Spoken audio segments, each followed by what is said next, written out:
Hello, hello, hello. How are you doing? This is Lisa from Three of Skeins. I am restarting the podcast and I'm going to be doing it live. I know, right? But I think it'll be a great way for me to get it done and it'll save me a whole lot of time in editing. So I'm going to ask some questions just to get a little bit of feedback. Can you hear me well? Apparently last week I had some sound issues, so I'm going to try to fix that this time.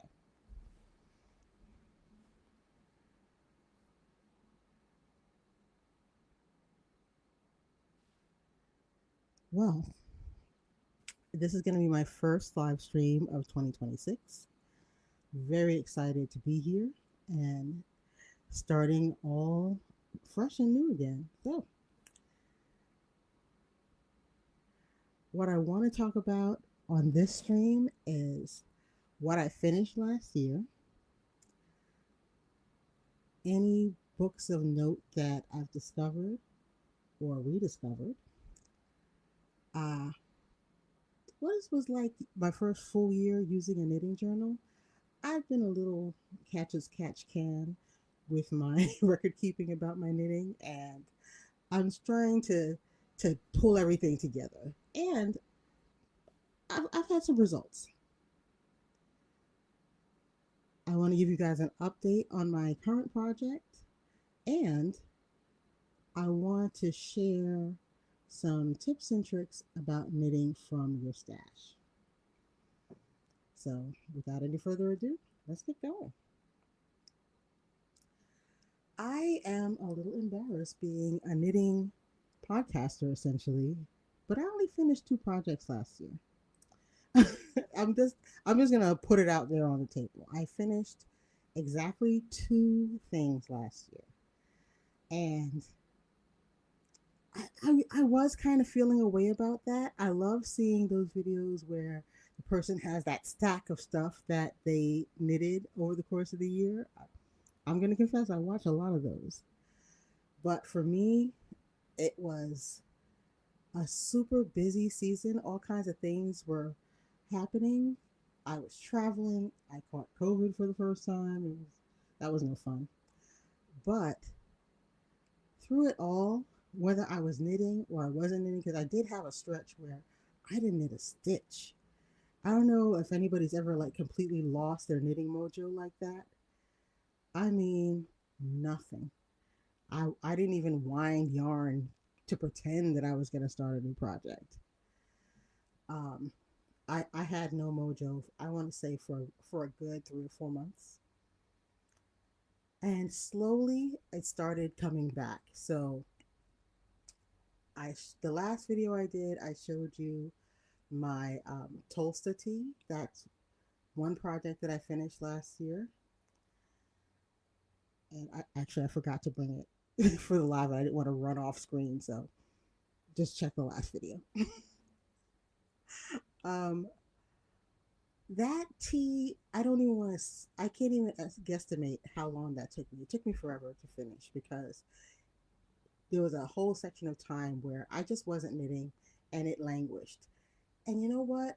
A lot of times I don't go back to projects like that, but I'm so glad I did. There was something very satisfying about having a project that kind of languished for 3 or 4 months.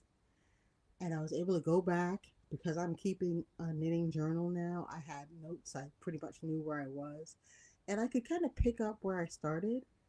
And it became a little bit more than a project. It became something that I needed to be complete with so I could move on to other things. And I'm really glad that I kind of, rather than let it languish in a corner and give me, uh, incomplete project shame every time I saw the bag it was in, I was able to just kind of get back on that horse and finish that project. And I think that's really what broke through the end of my knitting mojo.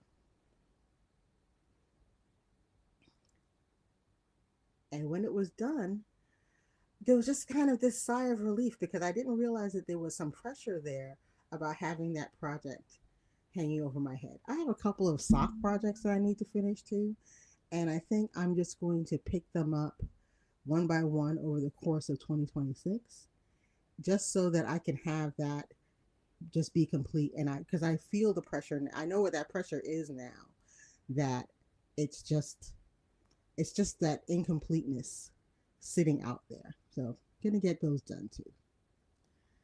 The other thing I finished was my color block vest. It's actually my first thing that I've designed 100% on my own. So I'm really happy with it. It's a little wrinkled because it's been in a box. But this is her. I wanted to play with texture.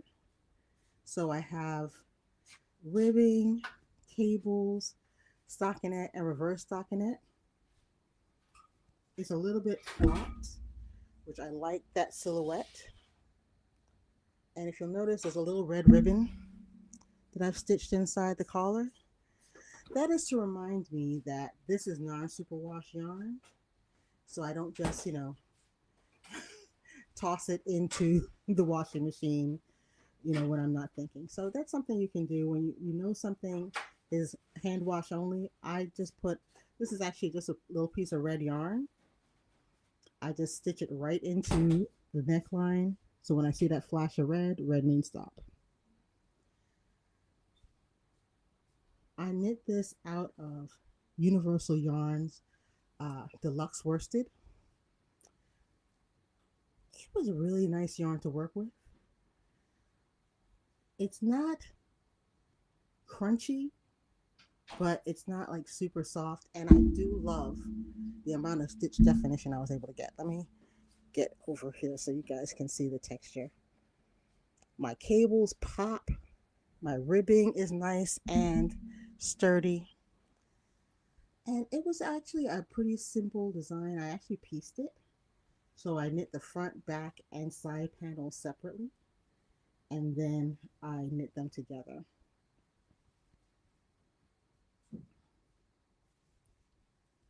So it's actually seamed in 4 places.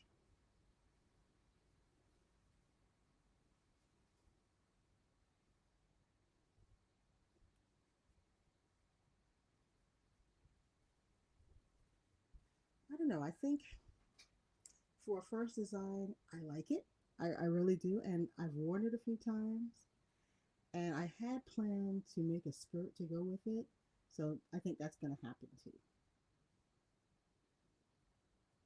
Now, ask me if I'm going to write up a pattern for this. I don't know.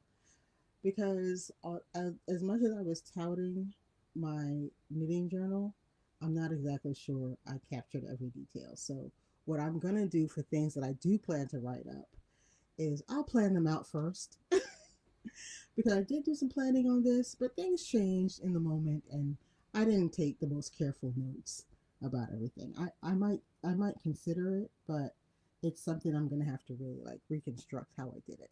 Hello, thank you for joining me. So talking about my first design, my color block vest, I'm gonna have to give it a better name too, but that's what I call it because I love the color blocks. And I happen to really like the combination of color and texture. So anywhere I can get color and texture together, I'm going to do that.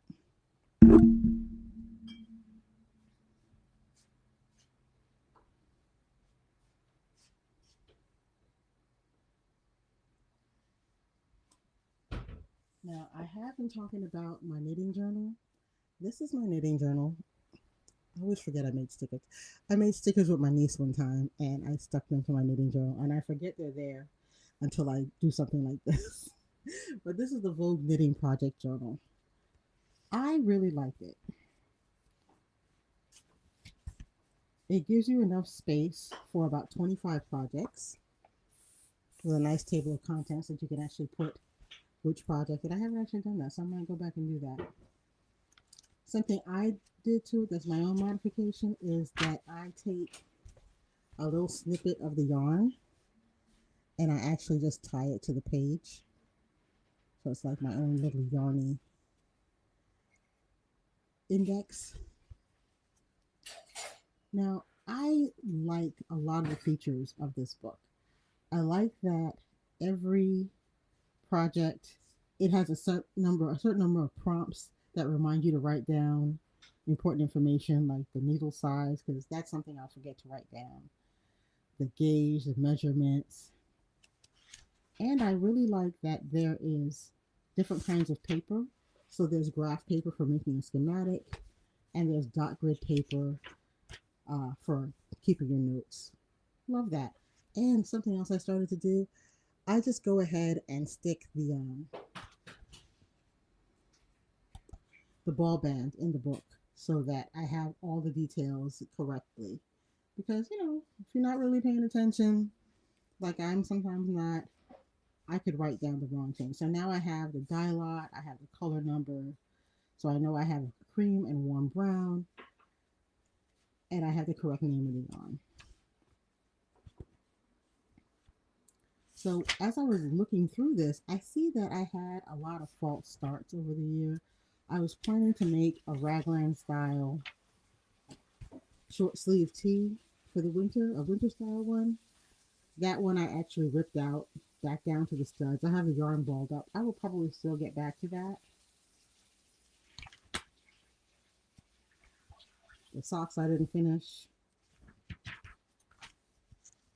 Overall, I think it's really a good book for people who are working from patterns because it really gives you just enough room. But as I started doing my own designs, I just needed more space, so I had to do things like start adding paper in different kinds of ways. So I think I'll be moving on from this in the new year as I design more of my own projects, just because I need a little bit more space than this provides. But if I'm just working from a pattern, it's actually fun, and I really liked it. And in the back, there's all sorts of helpful information like yardage estimates for different sizes. So it is actually very handy. I might actually rip out some of these pages and put them in a new notebook that I established for my knitting journey. So something to consider.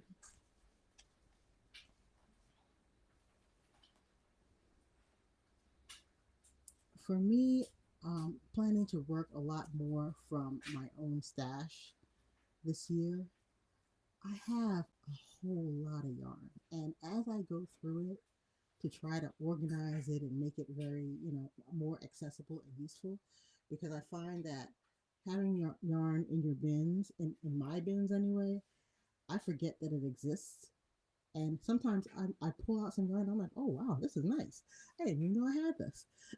So I want to end that sort of thing and just be very aware of what I have and find interesting ways to combine it.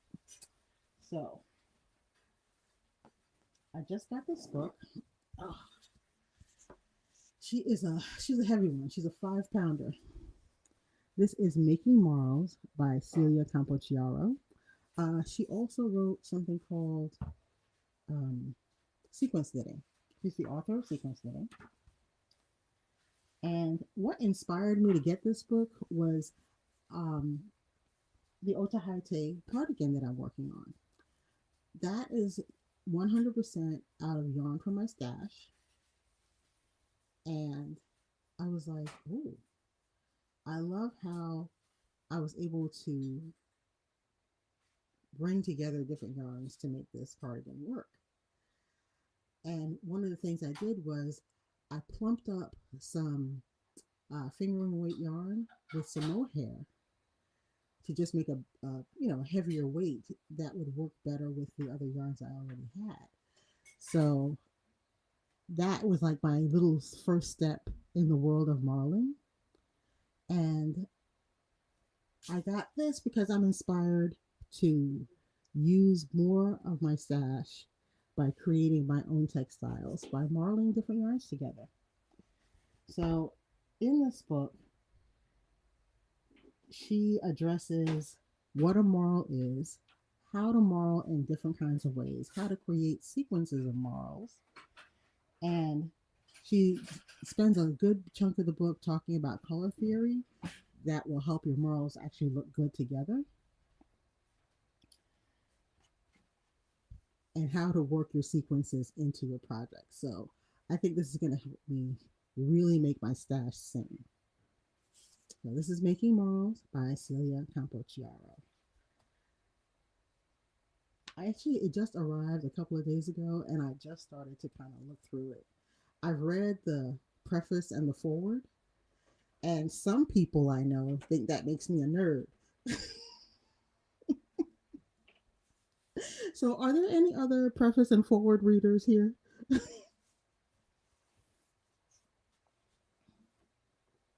The other book that I'm actively working from right now is Cardigans for Everybody, and that is by Tian Connaughton. I love her approach. Her approach and my approach to knitting are actually very similar. I was never a person who could really match gauge well. I had some eccentric things happening with my knitting style, and it made it so that it was actually quite difficult for me to match anybody else's gauge. So, what I had to learn how to do was work to my own gauge using whatever information I got from the pattern. And this is this book matches my philosophy to a T. I don't try to match gauge. I work to my own gauge and I figure out how to make the pattern work for me. So in this book, Tian gives people 4 patterns, 2 crocheted, 2 knitted, for really cute cardigans that you can adjust so that you can work at your own gauge with your own yarn. So you don't have to run out and buy new yarn just because you got a pattern. And it'll make your stash really, really, really useful. It'll be like having your own little yarn store at home. So I'm also teaching a class based on this book, and we'll be making the Otaheite cardigan together, learning how to work at our own gauge with our own yarn or our own combination of yarns. Yeah, because you can do that too.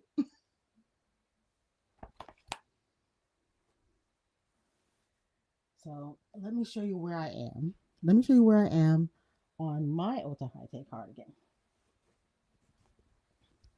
Let's pull this up. So just as a reminder, I'm working my Otaheite cardigan in stripes, and I'm using a little collection of yarns.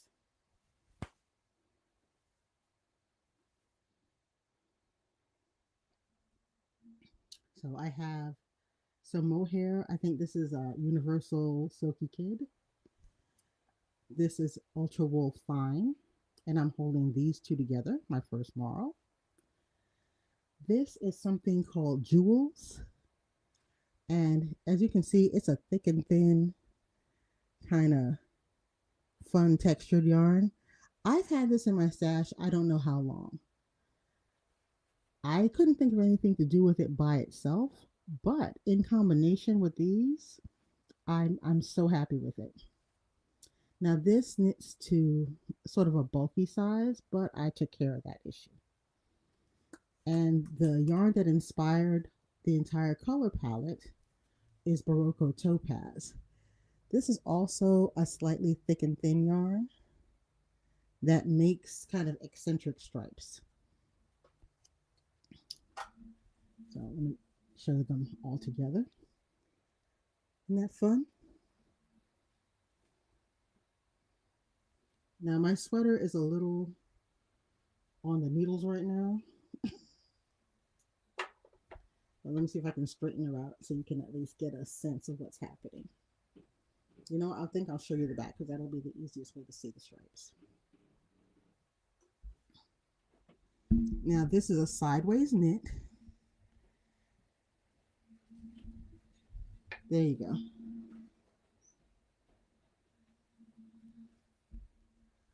So I came up with a sequence for my stripes,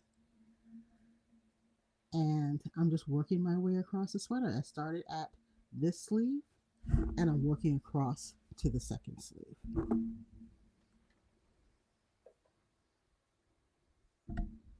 And I just love how the colors are playing together.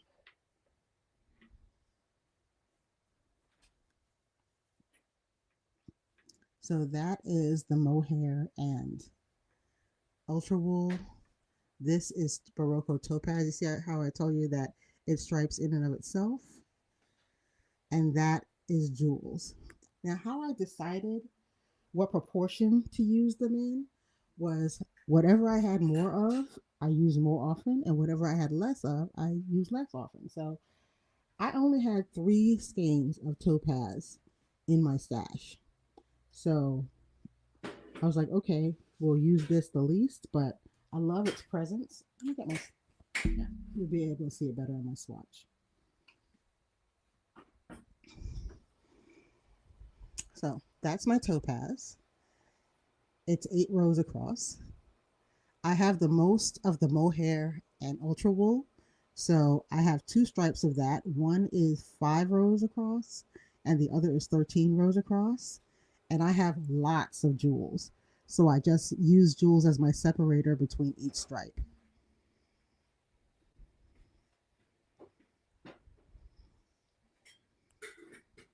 And so far, it's been really cool because I'm just getting to the end of my first ball of topaz. I think just 2 balls of this is going to work for the whole sweater. And I think, oh yes, I've used one whole ball of jewels. But guess what? I got a bag of jewels, so I got plenty of jewels. I don't have to worry about running out of it.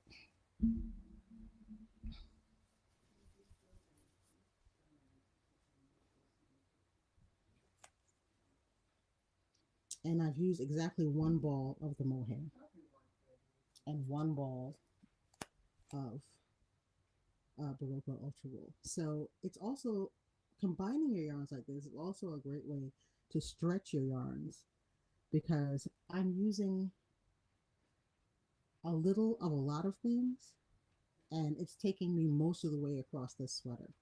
I have the second front to finish and I'm mostly done with that.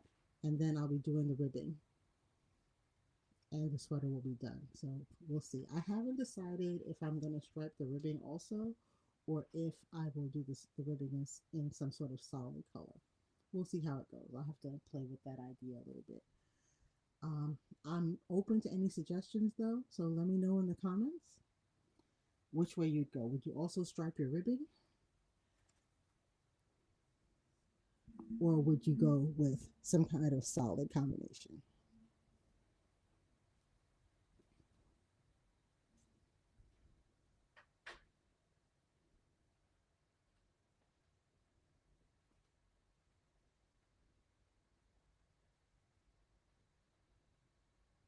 So this is my, I don't know, I've been working in my stash a while now, but I'm really kind of, how I was working with it is I would look and see what I have enough to do. So if I have a sweater idea that I want to make, I'd look and I'd go through my stash to find enough of that yardage to make the complete sweater. But I feel much freer now to try to combine different weights, different ways, different colorways into a full sweater's quantity because I have lots and lots of great yarn. But I did go through this period where I was only buying one or two skeins, so it didn't always feel like I had enough to do anything with, and that made me go out and buy more yarn. So you see how it's that cycle that can happen to you. After this experiment, I feel so much more confident in my ability to put together the yarns into something really fun. So I think what I'm going to do is embark on a little, and I hate to say it, a little stash organization project. We've got our workroom pretty much under control, so all of my yarn is in there. And it's all kind of boxed up right now, roughly organized by weight, but I don't think that's the way I'm going to want to organize them going forward.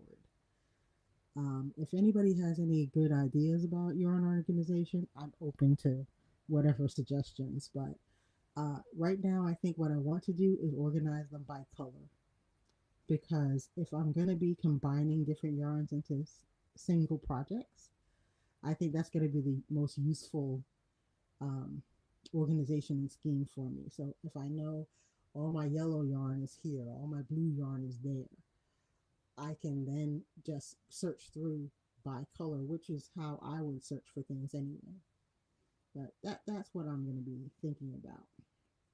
And I'm not going to worry so much about what weight anything is because I can hold strands together to make them be whatever weight I need them to be or make them close enough. Because, like I said, this jewels yarn, the ball bag recommended that I work it on a US 11 needle.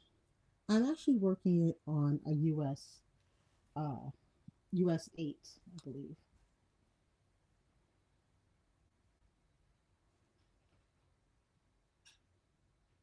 5 millimeters. No, 5.5 millimeter. But because I'm working it on a smaller needle than it called for, it's really playing well with the other yarns and with the thick and thin nature of it. I even like that it doesn't really make a straight stripe. My stripe looks like it's moving back and forth a little bit like rickrack. So once you do your swatch and you like the look of it, that's the swatch you can measure and base your garment on.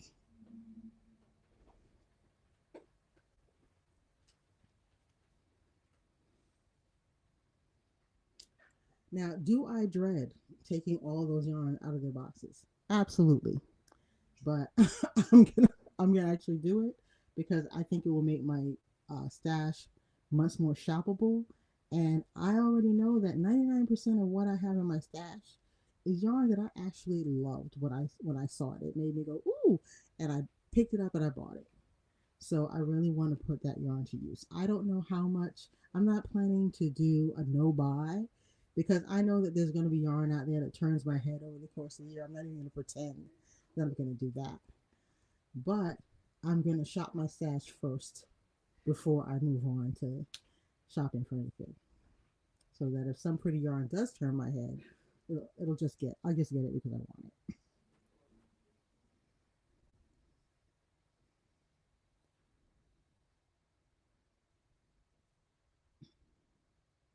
Anyway, I think that's about it for me. Um, I will see you guys in 2 weeks when I hopefully will have my cardigan completed because my knitting mojo is right back on. Anyway, have a great week, everybody, and I'll see you next time.